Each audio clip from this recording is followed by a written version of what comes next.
अस्सलाम वालेकुम students. Previous lecture में हमने डिस्कस किया था ऑर्गन को पार्ट 1 के अंदर।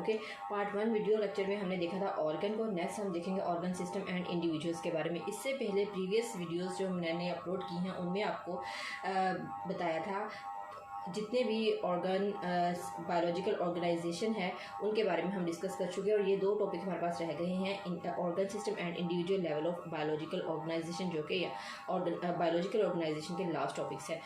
ठीक है, अब ऑर्गन सिस्टम में हमने ये जो इससे पहले ऑर्गन सिस्टम से पहले हमने डिस्कस किया था ऑर्गन्स को। आप सबको पता चल गया होगा कि ऑर्गन किस तरह से बिल्ड होता है, यानी कि टिश्यूज़ जो मुख्तलिफ टिश्यूज़ होते हैं वो जो मिलके फंक्शन को परफॉर्म करते हैं तो वो बना लेते हैं एक ऑर्गन।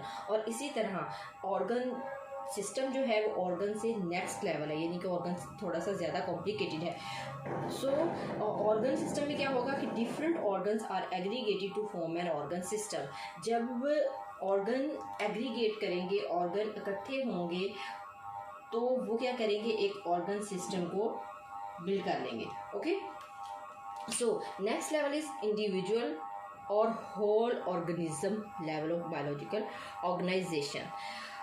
इंडिविजुअल्स किस तरह से बनता है, कोई ऑर्गेनिजम्स किस तरह से जो है वो बनता है।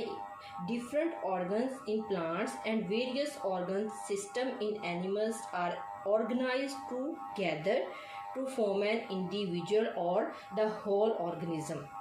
ओके, जब किसी भी जानदार के अंदर ऑर्गन सिस्टम एग्रीगेट करेंगे, ऑर्गन सिस्टम जो है वो इकट्ठे होंगे, मिलके फंक्शंस को परफॉर्म करेंगे, तो वो ही जो सिस्टम है वो क्या कहलाएगा, इंडिविजुअल सिस्टम और होल ऑर्गेनिज्म। ओके, अब डिफाइन आप लोगों ने यहाँ पे चेक की। इसके बाद अगर हम देखें कि जो ऑर्गेनिजम्स होते हैं या इंडिविजुअल्स होते हैं उन वो अब एक होल ऑर्गेनिज्म बन चुका है। ठीक है, लेवल क्या है, ये होल ऑर्गेनिज्म लेवल, यानी कि एक पूरा ऑर्गेनिज्म बन चुका है सिंपल से कॉम्प्लेक्स की तरफ। ओके, अब इनके करैक्टर को हम देख लेते हैं। तो जितने भी ऑर्गेनिजम्स हैं या जितने भी इंडिविजुअल्स हैं उनके अंदर इंडिविजुअलिटी पाई जाती है।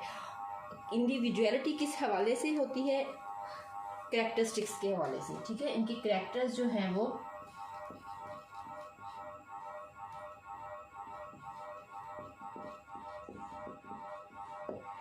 ठीक है, इनके करैक्टरिस्टिक्स जो होते हैं वो एक इंडिविजुअल के दूसरे इंडिविजुअल से वेरी करते हैं, दूसरे इंडिविजुअल से वो डिफरेंट होते हैं, चेंज होते हैं। बेशक वो किसी एक ही स्पीशीज़ के मेंबर है। फॉर एग्जांपल इन ह्यूमंस, ठीक है, अगर हम यहाँ एग्जांपल की बात करें, फॉर एग्जांपल ह्यूमन। अब ह्यूमन बीइंग है तो ह्यूमन बीइंग क्या होता है, एक ह्यूमन दूसरे ह्यूमन के हवाले से अपने करैक्टर के अंदर वेरी करेगा। ओके, फॉर एग्जांपल कि अब एक ह्यूमन बीइंग है, उसको क्रिकेट का शौक है, लेकिन अदर ह्यूमन बीइंग क्या है, उसको क्रिकेट का शौक नहीं है। गेम के अंदर वो इंटरेस्ट तो रखता है बट वो क्रिकेट को पसंद नहीं करता, वो फुटबॉल को पसंद करता है, वो वॉलीबॉल को पसंद करता है। ओके, तो यानी कि है दोनों का एक ही जो नज़रिया कि हम गेम करेंगे, लेकिन दोनों की गेम जो है वो मुख्तलिफ हैं। तो इस तरह अगर हम बात करें कि ह्यूमंस के अंदर भी एक ह्यूमन दूसरे ह्यूमन से करैक्टर के हवाले से चेंज होता है, बेशक वो एक ही स्पीशीज़ से ताल्लुक़ होता है। अब ह्यूमन बीइंग क्या है, एक ही स्पीशीज़ के मेंबर्स हैं, लेकिन एक दूसरे से ये चेंज होते हैं। ठीक है, अब दूसरा इनका जो इम्पोर्टेंट करैक्टर है वो क्या है, कोऑर्डिनेशन। कोऑर्डिनेशन, अब कोऑर्डिनेशन किस तरह से होती है कि कोऑर्डिनेशन का मतलब है कि जब ये कोई फंक्शन परफॉर्म करते हैं तो इनके अंदर ऑर्गन सिस्टम में कोऑर्डिनेशन पाई जाती है। ठीक है, यानी कि कोई फंक्शन तो इनके अंदर परफॉर्म हो रहा है, इनके अंदर कोई प्रोसेस तो कंप्लीट हो रहा है, लेकिन उस प्रोसेस को कंप्लीट करने के लिए जो इनका ऑर्गन सिस्टम है वो आपस में कोऑर्डिनेट कर रहा है। अब सबसे पहले यहाँ पे आपको ये समझना है कि व्हाट इज़ कोऑर्डिनेशन। कोऑर्डिनेशन क्या होती है। अब जानदार हैं हमारे पास दो तरह के, एक है एनिमल्स, अदर इज़ प्लांट। ठीक है, अगर हम कोऑर्डिनेशन की बात करें तो दो तरह के जानदार अगर हम देख रहे हैं यहाँ पे इन एनिमल्स और प्लांट। ठीक है, तो यहाँ पे एनिमल और प्लांट से पहले मैं आपको ये बताती हूँ कि कोऑर्डिनेशन हमारे पास दो तरह की होती है ऑर्गेनिजम्स में। एक और जिसमें हम कोई भी फंक्शन परफॉर्म करते हैं, अपनी पूरी बॉडी को इन्वॉल्व करते हैं उसके अंदर। ठीक है, अब यहाँ पे फॉर एग्जांपल हमारे पास जो है वो कोऑर्डिनेशन है जिसमें नर्वस सिस्टम,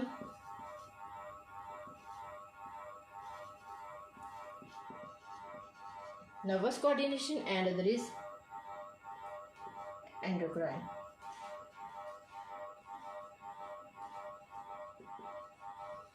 ठीक है, नर्वस कोऑर्डिनेशन होती है और एक होती है एंडोक्राइन कोऑर्डिनेशन। नर्वस कोऑर्डिनेशन में हमारे पास आता है brain and spinal cord, and endocrine में हॉर्मोन्स।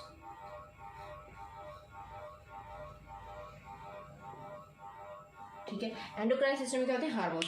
अगर हम कोऑर्डिनेशन की बात करें इन एनिमल्स के अंदर, तो एनिमल्स में ये वाली कोऑर्डिनेशन होती है। ठीक है, नर्वस कोऑर्डिनेशन जिसमें ब्रेन एंड स्पाइनल कोड दोनों ही इन्वॉल्व होते हैं, और थर्ड इज एंडोक्राइन। ठीक है, ऑब्वियसली एंडोक्राइन कोऑर्डिनेशन और हार्मोन्स भी ह्यूमंस के अंदर पाए जाते हैं या फिर किसी एनिमल्स के अंदर पाए जाते हैं। लेकिन अगर हम प्लांट की बात करें तो प्लांट में सिर्फ और सिर्फ हार्मोनल कोऑर्डिनेशन होती है। कोई भी फंक्शन को रेगुलेट करने के लिए उनमें क्या होता है? ओनली हार्मोन्स इन्वॉल्व होते हैं। ओके, तो यहाँ पे हम ये देख रहे हैं कि कोऑर्डिनेशन भी हमारे पास क्या हो गई, दो तरह की हमारे पास कोऑर्डिनेशन पाई जाती है, जिसमें नर्वस कोऑर्डिनेशन है एंड एंडोक्राइन सिस्टम है। अब नर्वस कोऑर्डिनेशन में कौन कौन सी कोऑर्डिनेशन नेक्स्ट हमारी बॉडी को आपस में कोऑर्डिनेट करवा रहा है? Nervous system and brain and spinal cord. Okay, अब यही कोऑर्डिनेशन अगर हम देखें इन प्लांट और इन एनिमल्स में, ये सबसे पहले हम डिस्कस करते हैं इन एनिमल्स। अब एनिमल्स में मैं आपको यहाँ पे कोऑर्डिनेशन को हम यहाँ पे नहीं डिस्कस करेंगे। ठीक है, नर्वस सिस्टम को सिर्फ मैं आपको यहाँ पे नर्वस सिस्टम की टाइप्स यहाँ पे आपको मैं कोऑर्डिनेशन की टाइप्स बता रही हूँ। हम यहाँ पे सिर्फ डिस्कस करेंगे कि एनिमल किस तरह से कोऑर्डिनेट करती है उसकी बॉडी, और प्लांट्स की किस तरह से करती है। अब एनिमल्स के अंदर अगर हम बात करें, फॉर एग्जाम्पल एनिमल, कोई भी एनिमल है वो कंटिन्यूसली एक्सरसाइज करता है। एक्सरसाइज की यहाँ पे हम एग्जाम्पल देख लेते हैं। एक्सरसाइज, अब एक्सरसाइज के लिए किस किस चीज़, कौन कौन सी चीज़ की ज़रूरत होती है? फास्ट एक्सरसाइज करनी है बॉडी को, तो क्या क्या ज़रूरी है एक्सरसाइज के लिए? सबसे पहले मसल्स एक्टिव होंगे, ब्लड, ऑक्सीजन। ठीक है, अब देखिए अगर कोई बॉडी एक्सरसाइज कर रही है, कोई बॉडी वर्कआउट कर रही है, तो उसके लिए उनके मसल्स का एक्टिवेट होना ज़रूरी है। अब मसल्स कब एक्टिवेट होंगे? जब मसल्स को ब्लड सप्लाई मिलेगी। ठीक है, जब मसल्स को ब्लड सप्लाई दी जाएगी। और ब्लड सप्लाई कैसे आएगी? जब मोर ऑक्सीजन आएगी, कहाँ से? हमारे रेस्पिरेटरी सिस्टम से। ठीक है, सो एक्सरसाइज करने के लिए आप यहाँ पे देख रहे हैं कि ये कुछ सिस्टम हैं जो आपस में कोऑर्डिनेट कर रहे हैं। ठीक है, अब ब्लड कहाँ से जाएगा? अगर हम मसल्स की बात करें तो, और मसल्स में भी क्या चीज़ है, और क्या चीज़ है? टिश्यूज। इनके टिश्यू मसल्स को एक्टिवेट कर रहे हैं, और देन इसको ब्लड सप्लाई की ज़रूरत है। ब्लड सप्लाई के लिए हमें मोर रेस्पिरेशन की ज़रूरत है, मोर ऑक्सीजन की ज़रूरत है। अब रेस्पिरेशन यहाँ पे क्या हो रही है? रेस्पिरेशन, जितनी ज़्यादा रेस्पिरेशन होगी उतनी ही ज़्यादा एनर्जी मिलेगी और उतने ही ज़्यादा मसल्स एक्टिवेट होंगे। अब ब्लड सप्लाई कैसे जा रही है मसल्स तक? कौन कर रहा है ब्लड सप्लाई? ब्लड को सप्लाई कर रहा है हमारा हार्ट। ठीक है, ऑक्सीजन आ गई रेस्पिरेशन से, और ऑक्सीजन आ कैसे रही है हमारी बॉडी के अंदर? लंग्स। ठीक है, अब यहाँ पे आप लोग देख रहे हैं कि यहाँ पे ऑर्गन इन्वॉल्व हो रहे हैं, और वो ऑर्गन सिस्टम बना रहे हैं, और ऑर्गन सिस्टम के अंदर आपस में कोऑर्डिनेशन हो रही है। कोऑर्डिनेट कर कौन रहा है? एक्चुअली हमारा ब्रेन, स्पाइनल कॉर्ड। ओके, तो यहाँ पे इस सारे प्रोसेस में आप लोग ये देख रहे हैं कि कोऑर्डिनेशन से कोई भी प्रोसेस है, कोई भी फंक्शंस है किसी भी जानदार के अंदर, वो जो है वो कैरी आउट होता है। ओके, तो यहाँ पे मैंने आपको एग्जांपल दी एक्सरसाइज की कि किस तरह से एक्सरसाइज जो है वो किसी भी ह्यूमन बीइंग जो है वो करता है, किस तरह से। ठीक है, अब नेक्स्ट हमारे पास है इन प्लांट्स। अगर हम प्लांट की बात करें तो प्लांट्स में जो है वो कोऑर्डिनेशन कैसे होती है, या कोई भी फंक्शन जो है वो किस तरह से रेगुलेट करता है? हार्मोन से। ठीक है, प्लांट में हार्मोन्स इन्वॉल्व होते हैं जो किसी भी फंक्शन को रेगुलेट करवाते हैं। ठीक है, प्लांट के अंदर आपको पता है स्पाइनल कॉर्ड नहीं होता, प्लांट के अंदर जो है वो ब्रेन नहीं होता, ओके। लेकिन एंडोक्राइन जो है वो हार्मोन्स पाए जाते हैं जो कि किसी भी एक्टिविटी को, किसी भी फंक्शंस को रेगुलेट करते हैं, चाहे वो फंक्शंस जो है वो फोटोसिंथेसिस का है, चाहे वो फंक्शन जो है रेस्पिरेशन का है प्लांट के अंदर, तो चाहे वो मेटाबॉलिज्म है। तो जितना भी प्लांट के अंदर कोई फंक्शन रेगुलेट होता है वो कैसे होता है, हार्मोन्स के ज़रिए से होता है, ठीक है। अब यहाँ पे आपको समझ आ गई होगी कि किस तरह से एनिमल्स और प्लांट आपस में कोऑर्डिनेशन में एक दूसरे से वेरी करते हैं, एक दूसरे से चेंज होते हैं। और कोऑर्डिनेशन दो तरह की होती है, nervous coordination and endocrine coordination. Nervous coordination में जो ऑर्गन्स इन्वॉल्व होते हैं वो है ब्रेन एंड स्पाइनल कॉर्ड, और एंडोक्राइन में हार्मोन्स आ जाते हैं जो कि कोऑर्डिनेशन में हेल्प करते हैं, ओके।